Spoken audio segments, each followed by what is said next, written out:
Hi friends. இந்த வீடியோவில் இந்த 10 விஷயத்தை பண்ணி லிங்க்டினை எப்படி ஆப்டிமைஸ் பண்ணலாம் அப்படிங்கிறத பற்றி தான் பார்க்க போகிறோம். Let's see. I am Deepak and this is your கை.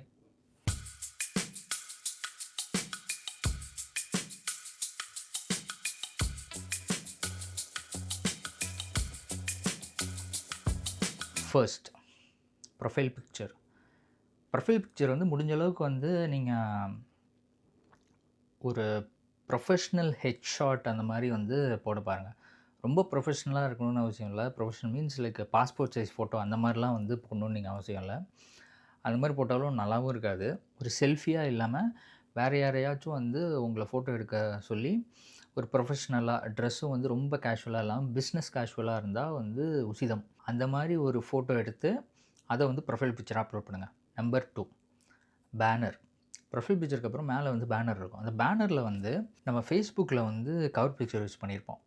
அதுக்கப்புறம் இப்போ இன்ஸ்டாகிராம் தான் இப்போ நிறைய பேர் நம்ம யூஸ் பண்ணுறோம். பெருசாக ஃபேஸ்புக் யூஸ் பண்ணுறதில்ல. பட் வந்து அதில் கவர் பிக்சர் யூஸ் பண்ணும்போது ஜஸ்ட்டு நம்மளோட ஃபோட்டோவே வந்து வேறு ரெசல்யூஷனில் போடுறது, இல்லை வந்து ஃபங்கியாக வேறு ஏதாச்சும் சும்மா கோட்ஸ் போடுறது அந்த மாதிரி போட்டிருப்போம். இதில் வந்து முடிஞ்ச அளவுக்கு ப்ரொஃபஷ்னலாக ஏதாச்சும் வந்து போட பாருங்கள். அண்ட் ஆல்சோ வந்து லிங்க்டின்லேயே வந்து ஒரு டீஃபால்ட்டாக ஒரு 8 பிக்சர்ஸ் இருக்கும்னு நினைக்கிறேன். 7-8 பிக்சர்ஸ் இருக்கும். அதில் ஏதாச்சும் ஒன்று போட பாருங்கள். ஏன்னா அது வந்து பெருசாக வந்து ரொம்ப ஃபேன்சியாலாம் இருக்காது. ரொம்ப ஃபேன்சியாவோ இல்லை அன்ப்ரொஃபஷ்னலாக இருக்கிற மேனரில் இருக்காது. ஜஸ்ட்டு வந்து ஒரு பில்டிங்ஸோடதோ இல்லை வந்து ஒரு ஒரு பெரிய லேண்ட்ஸ்கேப்பு, இல்லை வந்து ஒரு ஒரு ரிவரோட பிக்சர், ஒரு பெரிய க்ரீனரியோட பிக்சர் அந்த மாதிரி ஏதாச்சும் இருக்கும். பட் வந்து முடிஞ்ச அளவுக்கு கொஞ்சம் ப்ரொஃபஷ்னலாக போடுங்க. அண்ட் ஆல்சோ வந்து அது வந்து உங்களோட ஃபீல்டுக்கோ இல்லை உங்களோட ஏரியாவுக்கோ உங்களோட இண்டஸ்ட்ரிக்கோ ரொம்ப சம்மந்தப்பட்ட ஒரு விஷயமா இருந்துச்சுன்னா அது வந்து ரொம்ப நல்லாயிருக்கும் ஆக்சுவலாக. அண்டு வந்து ஆல்சோ நிறைய பேர் வந்து கோட் அந்த மாதிரிலாம் வந்து போட்டிருப்பாங்க. அந்த மாதிரி போட்டாலும் நல்லா தான் இருக்கும்.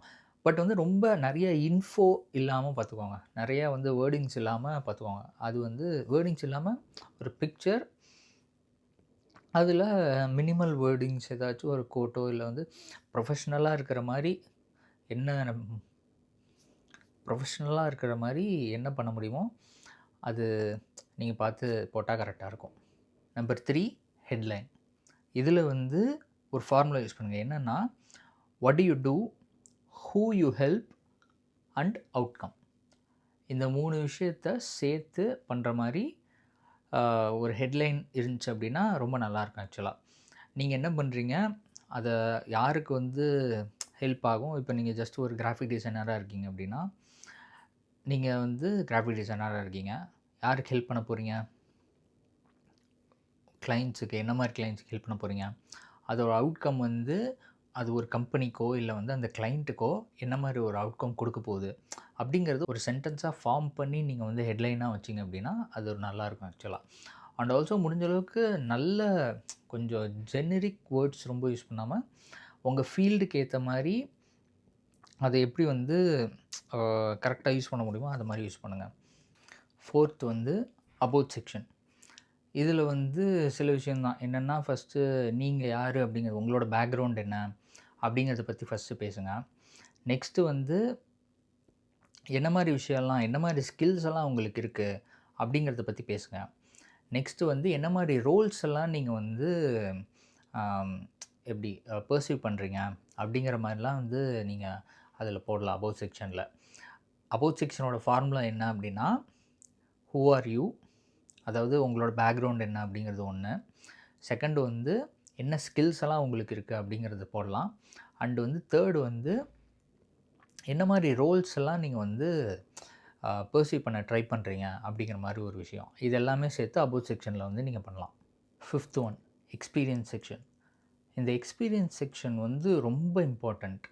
அதாவது நீங்கள் என்ன எக்ஸ்பீரியன்ஸாக நீங்கள் உங்களுக்கு என்னென்ன விஷயம்லாம் வந்து நீங்கள் பண்ணியிருக்கீங்க, என்ன மாதிரி ஒர்க் எக்ஸ்பீரியன்ஸ், எத்தனை வருஷம் இருக்குது, எல்லாமே வந்து நீங்கள் அதாவது ஒரு கம்பெனி பேர் போட்டுருவீங்க.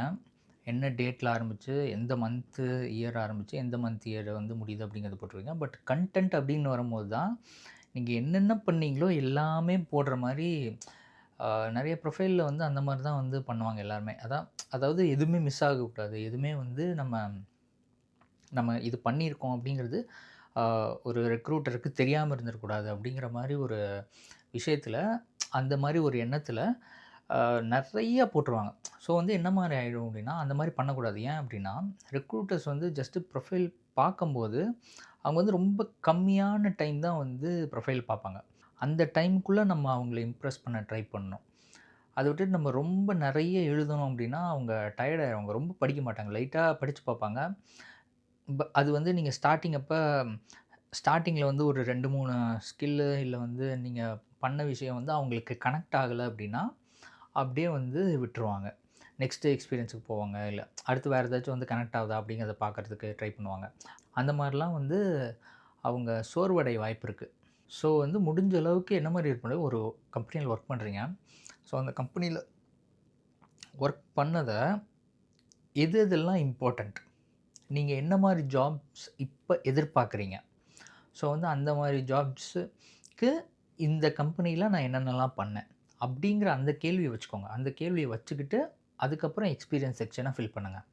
அதையே முடிஞ்ச அளவுக்கு ஃபுல்லா என்னென்ன வேணும் அப்படிங்கிறத ஃபுல்லா எழுதுங்க. எழுதி இது அப்படின்னு எல்லாத்தையும் எழுதிட்டு, அதில ஸ்ட்ரைக் அவுட் பண்ணுங்க கொஞ்சம் கொஞ்சமா. ஓகே. இந்த ஸ்கில் வந்து இந்த விஷயம் நான் பண்ணியிருக்கேன்.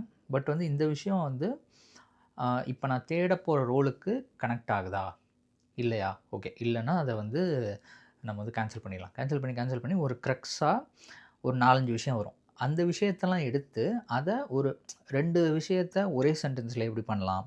இல்ல ஒரு 4 விஷயத்த வந்து ஒரு சென்டென்ஸ்லயோ, இல்ல 3 சென்டென்ஸ்லயோ வந்து அத எப்படி வந்து எக்ஸிக்யூட் பண்ணலாம்? அப்படிங்கிற மாரி யோசிச்சு அத பண்ணுங்க. முடிஞ்ச அளவுக்கு ஒரு 3 சென்டென்ஸ் மேக்ஸிமமா வச்சுக்கோங்க. ஒரே ஒரு எக்ஸ்பீரியன்ஸ்க்கு அதாவது ஒரு எக்ஸ்பீரியன்ஸ் நீங்க போடுறீங்க அப்படின்னா, அதில 3 சென்டென்ஸ் அப்படிங்கிறது மேக்ஸிமமா வச்சுக்கோங்க.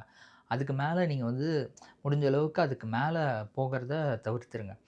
ஏன்னா, அதுக்கு மேல போனோம் அப்படின்னா, அதுக்கு மேல நீங்க வந்து எழுதுறீங்க அப்படின்னா, நெறைய இருக்கிற மாரி இருக்கும். அவங்க வந்து லைட்டா வந்து டயர்ட் ஆக வாய்ப்பு இருக்கு. ரெக்ரூட்டர்ஸ் வந்து டயர்ட் ஆக வாய்ப்பு இருக்கு. ஸோ வந்து அவங்க அடுத்ததுக்கு போக வாய்ப்பு இருக்கு. ஸோ முடிஞ்ச அளவுக்கு வந்து 3 பாயிண்ட்ஸ் அப்படிங்கிற மாரி கிறிஸ்பா 3 பாயிண்ட்ஸ் அந்த 3 பாயிண்ட்ஸ் படிச்சா ஓகே. இந்த கம்பெனியில இந்த முக்கியமான விஷயம் இதெல்லாம் தான் நீங்க பண்ணியிருக்கீங்க அப்படிங்கிறது தெரியிற மாரி ஒரு 3 points. 3 points in each experience section. Okay.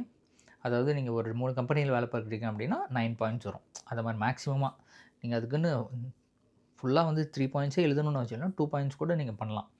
So வந்து மேக்ஸிமம் நான் 3 பாயிண்ட்ஸ் சொல்றேன். அதுக்கு மேல போகாம இருந்தா கரெக்ட்டா இருக்கும். 6th one education. எஜுகேஷன்ல வந்து நம்ம முடிஞ்ச அளவுக்கு என்ன பண்ணுவோம் அப்படின்னா, ஜஸ்ட்டு காலேஜோட பேரு, வருஷம், அதுக்கப்புறம் என்ன டிகிரி அப்படிங்கிறத மட்டும் நம்ம மென்ஷன் பண்ணிட்டு விட்டுருவோம். பட் வந்து இதில வந்து நம்ம என்ன பண்ணலாம் அப்படின்னா, இதில வந்து மேக்ஸிமம் நீங்க ரொம்ப 3 பாயிண்ட்ஸ்லாம் வந்து போட தேவையில்ல. பட் வந்து இதில ஏதாச்சும் ஒண்ணு எழுத பாருங்க. என்னன்னா, அதாவது இந்த டிகிரியில இருந்து நான் என்ன கத்துக்கிட்டேன்? இதில வந்து என்னென்னலாம் இருக்கு? என்னென்னலாம் நான் படிச்சேன்? அப்படிங்கிறத வந்து நீங்க அதில வந்து மென்ஷன் பண்றீங்க அப்படின்னா, அதுவும் கிறிஸ்பா தான் இருக்கணும். அதுவும் வந்து ரொம்ப கம்மியான வேர்ட்ஸ் யூஸ் பண்ணியிருக்கணும். பட் வந்து அதில ஏதாச்சும் ஒரு விஷயம், இந்த விஷயம் நான் கத்துக்கிட்டேன். இந்த விஷயம் நான் வந்து தெரிஞ்சுக்கிட்டேன். இந்த கோர்ஸ்னால எனக்கு இந்த அவுட்கம் கிடைச்சது. அப்படிங்கிற மாரி ஒரு விஷயம் ஏதாச்சும் நீங்க அதில எழுதுனீங்க அப்படின்னா, அது ஒரு சின்ன வேல்யூ கிரியேட் பண்ணும். அது ரொம்ப முக்கியமான விஷயம். நெக்ஸ்ட் வந்து 7 ஸ்கில்ஸ் செக்ஷன். இந்த ஸ்கில்ஸ் செக்ஷன்ல வந்து ஆக்சுவலா உங்களுக்கு நெறைய ஆப்ஷன் இருக்கும். அதாவது வந்து ஸ்கில்ஸ் வந்து ஆட் பண்றதுக்கு வந்து உங்களோட எக்ஸ்பீரியன்ஸ்லயும் நீங்க ஸ்கில்ஸ் ஆட் பண்ணலாம். உங்களோட எஜுகேஷன்ல இருக்கிற எஜுகேஷன் செக்ஷன்லேயும் நம்ம ஸ்கில்ஸ் ஆட் பண்ணலாம். எல்லாத்துலயும் ஆட் பண்ணலாம். பட் வந்து முடிஞ்ச அளவுக்கு ஸ்கில்ஸ்ன்னு தனியா ஒரு செக்ஷன் இருக்கும். அந்த செக்ஷன்ல ஒரு டாப் 3 ஸ்கில்ஸ் மட்டும் ஆட் பண்ண பாருங்க. மேக்ஸிமம் வந்து 5 ஸ்கில்ஸ் ஆட் பண்ணலான்னு நெனைக்கிறேன். பட் வந்து ஒரு 3 மட்டும் டாப் 3 ஸ்கில்ஸ் உங்களோட டாப் 3 ஸ்கில்ஸ் என்ன அப்படிங்கிறத கரெக்ட்டா அக்வேர் பண்ணி, அதாவது அதுவும் வந்து கனெக்டடா இருக்கணும். எதுக்கு கனெக்டடா இருக்கணும் அப்படின்னா, நீங்க எந்த ரோலுக்கு அப்ளை பண்ண போறீங்க அதுக்கு கனெக்டடா இருக்கணும். அதுக்கு கனெக்டடா இருக்கிற ஒரு டாப் 3 ஸ்கில்ஸ வந்து இதுதான் அப்படிங்கிற மாரி, அதாவது அந்த டாப் 3 ஸ்கில்ஸும் உங்களுக்கு அட்மோஸ்ட் தெரிஞ்ச ஒரு விஷயமாவும் இருக்கணும். அண்ட் ஆல்சோ வந்து அது வந்து நீங்க தேடப் போற ரோலுக்கும் ரிலேட் ஆகுற மாரி இருக்கணும். ஸோ வந்து ரெக்ரூட்டர்ஸ்க்கு ஈஸியா இருக்கும். ஓகே. இந்த ரோலுக்கு இவன் அப்ளை பண்றான் அப்படின்னா, இந்த டாப் ஸ்கில்லுங்கிறது இப்போ ஜஸ்ட் எடிட்டிங் ரோலுக்கு அப்ளை பண்றோம் அப்படிங்கும்போது, அந்த ப்ரீமியர் ப்ரோ தெரிஞ்சிருக்குது அப்படிங்கிறது ஒரு பேசிக்கான விஷயம். அதுதான் வந்து டாப் ஸ்கில்ல இருக்கும். ஸோ வந்து அது தேடுவாங்க. அது இருக்குது அப்படின்னா முடிஞ்சுச்சு அவ்வளோதான். குட் அப்படிங்கிற மாரி ரெக்ரூட்டர்ஸ்க்கு வந்து ஒரு பாசிட்டிவ் இம்பாக்ட் கிடைக்கும். அந்த மாரி சொல்கிறேன். இந்த மாரி நம்ம வந்து ஸ்கில்ஸ் செக்ஷனை வந்து யூஸ் பண்ணணும். Next 8 open to work.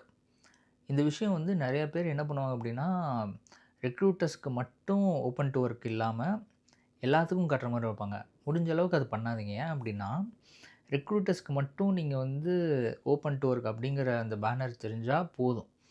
முடிஞ்ச அளவுக்கு நீங்கள் ஓப்பன் டு ஒர்க் ஜஸ்ட்டு வந்து அந்த பேனரில் மட்டும் போடாம, நீங்கள் அந்த உங்களோட ப்ரொஃபைல்லேயே வந்து ஒரு ஆப்ஷன் இருக்கும். ஓப்பன் டு ஒர்க் அப்படிங்கிற மாரி.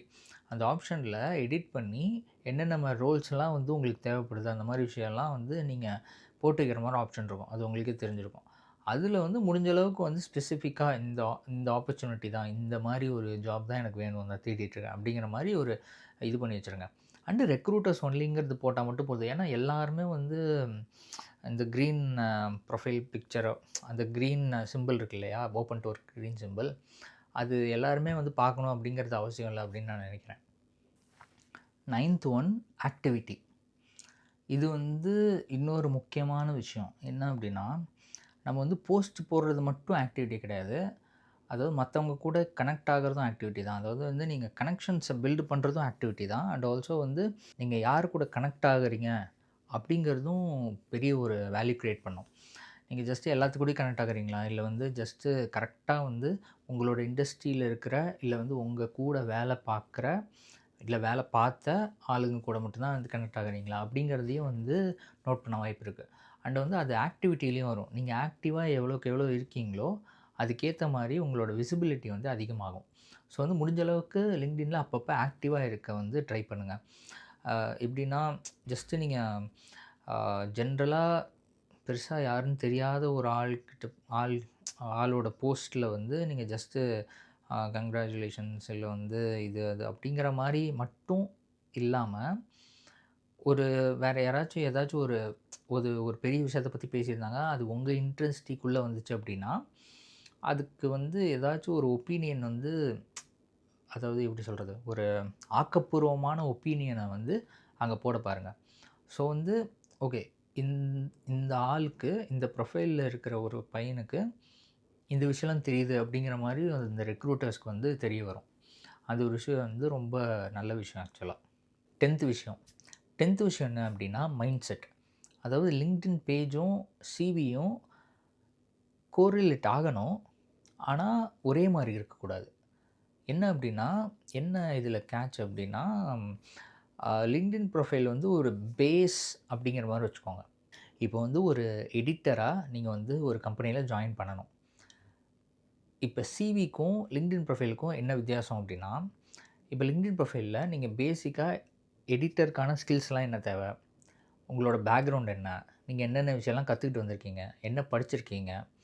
ஆ பேச்சுலர்ஸா இருக்கட்டும், மாஸ்டர்ஸா இருக்கட்டும், என்ன படிச்சிருக்கீங்க? என்னென்ன ஸ்கில்ஸ்லாம் இருக்கு? நீங்க என்ன மாரி ஜாப்ஸ்லாம் தேடுறீங்க? அப்படிங்கிற எல்லா விஷயமும் தெரிஞ்சிரும் LinkedInல. ஆனா சிவில மேட்டரே வேற. என்ன மாரி இருக்கும் அப்படின்னா, அந்த ரோல் ஸ்பெசிஃபிக்கா இருக்கும். அதாவது ரோல் ஸ்பெசிஃபிக்கா வந்து அந்த சிவி இருக்கும். அந்த சிவில வந்து இப்ப நீங்க எந்த ரோலுக்கு நீங்க அப்ளை பண்றீங்களோ, எடிட்டிங்னா எந்த எடிட்டிங் வேணாலும் இருக்கலாம். அந்த எல்லா எடிட்டிங்கும் உங்களுக்கு தெரியும். பேசிக்கா வந்து எடிட்டிங் அப்படிங்கிறது உங்களுக்கு தெரிஞ்சிருக்கும். அதில ஸ்பெஷலைஸ் ஆயிருப்பீங்க. ஃபிலிம் எடிட்டிங் உங்களுக்கு தெரியுமா? ஸ்பெஷலா உங்களுக்கு ஃபிலிம் எடிட்டிங் தெரியுமா? இல்ல வந்து ஒரு மேனுவல் எடிட்டிங் தெரியுமா? மேனுவல் எப்படின்னா, ஜஸ்ட் ஒரு செய்முறை விளக்கம் அப்படிங்கிற மாரிலாம் நம்ம வந்து கோர்ஸ் ஏதாச்சும் பண்றோம் அப்படின்னா, அந்த மாரி எடிட்டிங்னு வச்சுக்கோங்க. அந்த மாரி எடிட்டிங் தெரியுமா? இல்ல எந்த மாரி எடிட்டிங் தெரியும் அப்படிங்கிறத வந்து நீங்க வந்து சிவில தான் வந்து ரொம்ப தெளிவா உங்களால சொல்ல முடியும். அந்த ரோல் ஸ்பெசிஃபிக்கா நீங்க சிவில வந்து எடிட் பண்ணுவீங்க. ஸோ வந்து இதுதான் வந்து இதுக்கான டிஃபரன்ஸ். நீங்க எப்பயுமே வந்து அதாவது LinkedIn ப்ரொஃபைல்ல இருக்கிற இன்ஃபர்மேஷன வந்து நீங்க மாத்திட்டே இருக்கணும்னு அவசியம் இல்ல. அந்த இண்டஸ்ட்ரியில இந்த மாரி ரோல்ஸ் தான் அப்ளை பண்றேன். இந்த மாரி ரோல்ஸ் தான் வந்து தேவைப்படுது. அதுக்கு ரிலேட் ஆனா போதுமே தவிர, நீங்க ஏன்னா நீங்க இந்த மாரி ரோல்ஸ் தான் இது பண்ண போறீங்க. அதுக்கும் ரிலேட் தான் ஆகப்போகுது. பட் வந்து ரொம்ப ஸ்பெசிஃபிக்கா ரிலேட் ஆகாது. உங்களுக்கே தெரியும். அதாவது ரெக்ரூட்டர்ஸ்க்கே வந்து அவங்களுக்கு தெரியும். எப்படின்னா, அதாவது சிவில இருக்கிற எல்லாமே அப்படியே வந்து LinkedIn ப்ரொஃபைல்லயும் இருக்காது. அப்படிங்கிறது அவங்களுக்கே தெரியும்.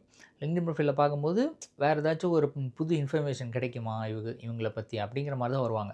ஸோ வந்து இவங்களோட பேசிக்கா என்னென்ன விஷயம்லாம் உங்களுக்கு தெரியுது. இந்த ரோல் ஸ்பெசிஃபிக்கா சிவில வந்து இந்த மாரி விஷயம்லாம் இவங்களுக்கு தெரியுது அப்படிங்கிறத ஷோகேஸ் பண்ணிட்டாங்க. இத தவிர்த்து வேற என்னென்ன விஷயம்லாம் தெரியுது அப்படிங்கிறதுக்கு தான் LinkedInே வருவாங்க. ஸோ வந்து அந்த விஷயம்லாம் வந்து லிங்க்டின்ல இருக்குது அப்படிங்கும்போது, அவங்களுக்கு வந்து கொஞ்சம் ஃபுல்ஃபில்லிங்கா இருக்கும். ஓகே, இந்த கேண்டிடேட் வந்து கம்பெல்லிங்கான கேண்டிடேட்டா இருக்க வாய்ப்பு இருக்கு. அப்படிங்கிற மாரி அவங்க வந்து டிசிஷன் மேக் பண்ண சான்ஸ் இருக்கு. அவ்வளோதான் இந்த வீடியோ. இந்த வீடியோ உங்களுக்கு பிடிச்சிருக்கும் அப்படின்னு நினைக்கிறேன். பிடிச்சிருந்தா லைக் பண்ணுங்க. அண்ட் உங்களோட வியூஸை கமெண்ட் பண்ணுங்க. அண்ட் சப்ஸ்கிரைப் டு யோர் காய். See you next one. Have fun.